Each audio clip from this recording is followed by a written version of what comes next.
So the question is, should you buy Lucid or should you sell it? Well, price did reach a high of $64. Price is selling at $5.56 currently. So one would say you would buy it. But it really depends on your time horizon, financial objectives, and risk tolerance. All I can do is share with you the fundamental and the technical analysis aspect on Lucid. So let's scroll down to the weekly chart. And what we can see is that we have this resistance support band at $8. And the last time price hit this band, it was back in early July. As you can see, price rejected the band and then fell off. Price tried to return to the level, but could not even get to the lower end of the band. Right now, price is respecting this downward channel, and I do have a $5 target.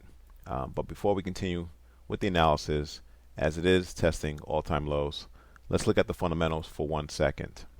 All right, so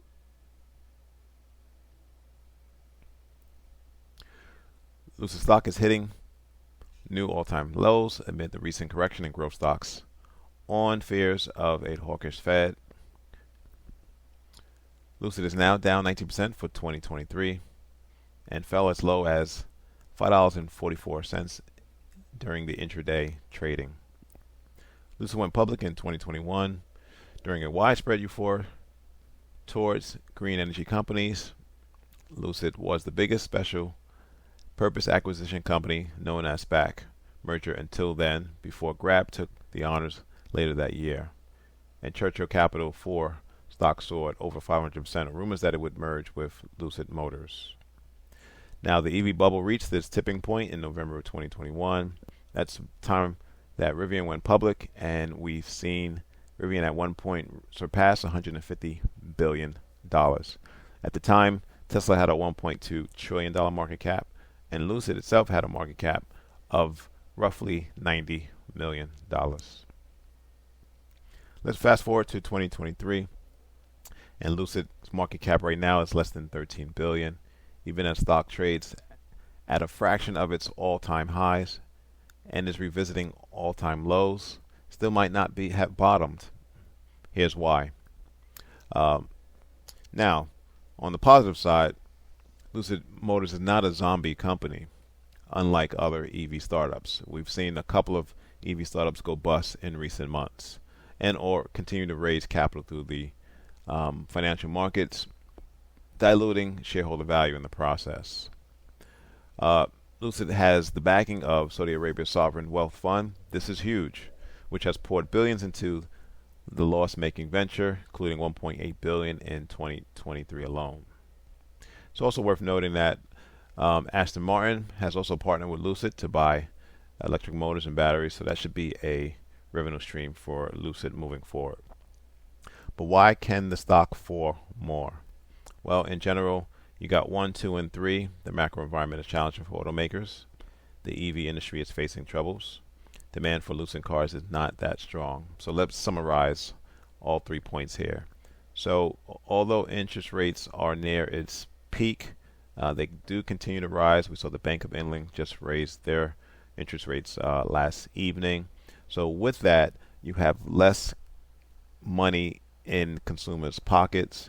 They're going to buy the necessities. They're not going to buy new cars, right? So what happens? Well, early this year and throughout this year so far, we saw Tesla lower their prices on their cars, right, to try to spark demand. And what does everyone else have to do? They have to do the same thing to spark demand. So interest rates, less capital, less demand, lower prices, less revenue, less earnings per share. Stock goes down. Lucid Motors might need to raise more cash. So right now they've raised around $4.5 billion since December of 2022.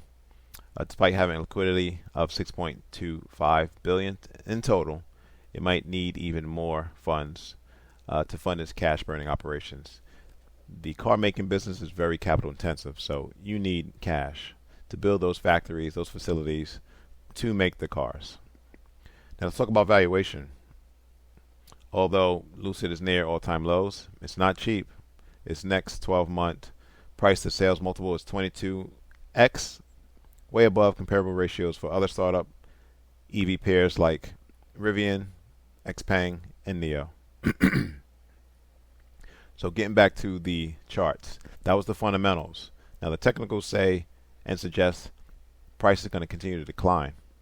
Now if you look at my $5 target, that is roughly at the bottom of the channel. Let's go to the daily chart. And you can see now how price is below the middle of the down channel, right? Anytime where you are below it, you're bearish. Anytime you're above it, you're bullish, even though overall you could be trending down. Now on the weekly chart, you see the moving averages are down. On the daily chart, you can see the same thing. Moving averages are pointing down, meaning they're going from the upper left to the lower right. And this yellow line represents the 200-day moving average, and that is pretty much a secular line in the sand. Below it, you are in a bear market. Above it, you're in a bull market. So with that said, look for price in Lucid to continue to decline. Again, I have a $5 target, and that's when we can start looking at potential opportunities to go long. Thanks for watching. Subscribe. Please like the video.